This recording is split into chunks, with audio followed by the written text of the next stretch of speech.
jii suñuy xool la lu jëm si li nga xam ne que moo di publication des rapports budgétaires dafa yéex Arfan boobu ba tey ñi ngi xaar ki nga xam ne que moo di Cheikh Diba promettre na exactement seen parution ni ki li nga xam ne que moo di ce 23 juin. Oui. Alors ñu ñëw si ki nga xam ne que moo di Pape Malick Ndour moom nee na retard de publication des rapports trimestriels d'exécution budgétaire, transparence ou AMRA. Le ministère des Finances s'explique. Pape Malick Ndour mi tàkkale exactement ki nga xam ne que moo di Cheikh Diba nee na une administration lente moribonde qui marche à pas de caméléon.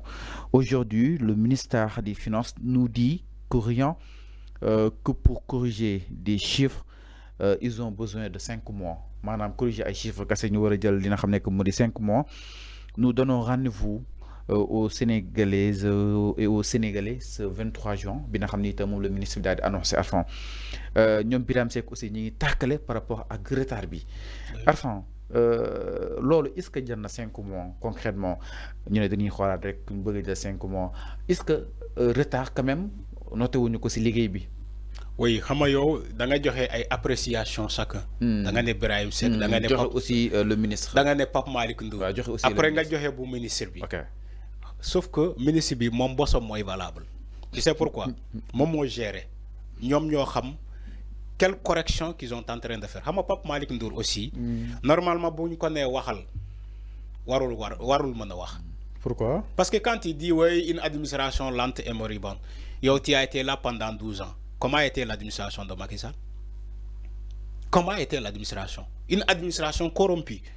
Yow xamante ne da ngay ñëw uti extrait nga joxe kii ni pour ñoo nga mën a gaaw. C'est de la corruption. L'administration de Macky Sall était corrompue. On était là. Pape Malick Ndour était dans cette administration-là. Je préfère une administration lente qu'une administration corrompue. Madame qui marche lentement et qui prend son Et qui temps. marche lentement et qui pose ses pas sûrement. Il donne des informations sûres et claires. Pour la dame justice. Voilà. Je préfère cette administration qu'une administration basée sur de la corruption. Sur de la corruption. Moo tax ma ne la ko moom Pape Malick Ndour bu ñu ko nee normalement waxal amul lu muy wax.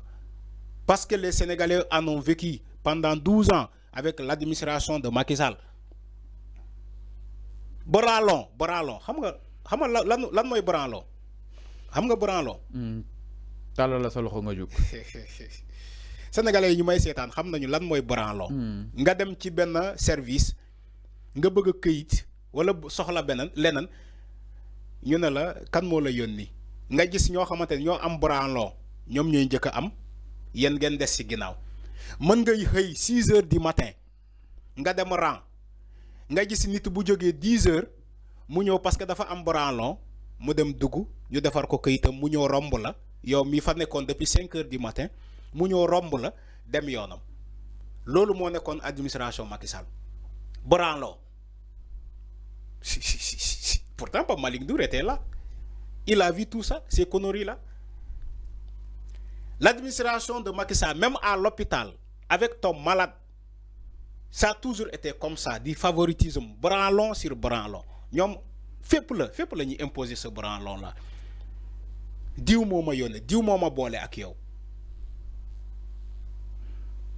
Aujourd'hui ils nous parlent d'une administration financière boo xamante dafa lent ils sont en train de corriger des chiffres mais le ministre il a dit on corrige des chiffres.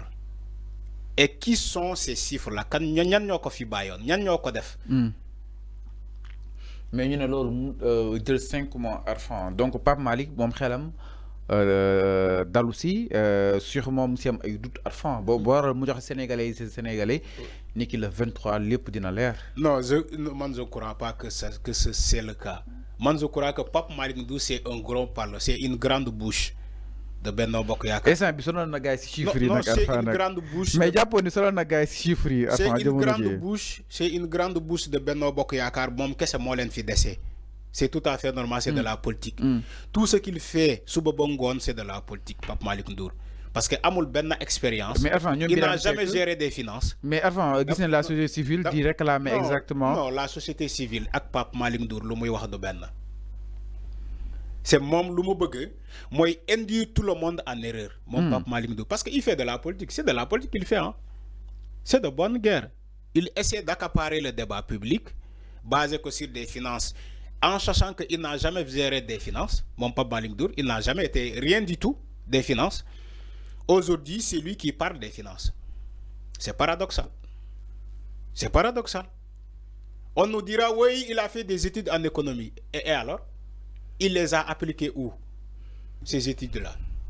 Mais parle dans le gouvernement de Macky Sall. Parce qu'il n'a jamais géré les finances. Mais pourquoi ce Pape Malick Ndour, il nous parle des finances, il nous parle du budget, il nous parle de machin, alors que tu n'as jamais géré ces machins-là? Mota Manila, c'est une grande bouche qui parle. C'est une grande bouche. Il faut le voir comme ça. Man l'a dit c'est Pape Malick Ndour. C'est comme c'est une grande bouche qui parle au nom de Benno Bokk Yakaar, je ne sais pas quoi, ou bien au nom de APR. C'est comme ça. Non l'a dit c'est. Tout ce qu'il fait, c'est de la politique. C'est de la politique. Mais vous mener à bien à fond. Parce que ça est très oui, c'est ce que j'ai dit. Il fait de la politique. Il fait de la politique. Au nom de Benno Bokk Yakaar, au nom de APR. Voilà. Lolo, qu'est-ce que moi l'en dessé on fi? Pape Malick Ndour, qu'est-ce que moi l'en fi dessé comme grande bouche qui peut parler de n'importe quoi, il dit tout et dit rien. C'est ce qu'il fait actuellement. Okay. C'est ce qu'il fait actuellement. Alors. Tu vois? Donc, l'autre mot. Alors, mi non exactement miro ki nga xamné comme modi Pape Malick Ndour donc Arfan ñi xaar exactement l'application de ce rapport japp nañ ko nek li nga xamné comme modi le 23 juin dal di ñëw exactement si bougie ak tolluwaay alors dal di ñëw suñu dernier ponk avant ponk mujj si waxtaan wi laata ñoo dal di tëj par rapport ak li nga xamné comme modi actualité bi Arfan bokk na si kaw ki nga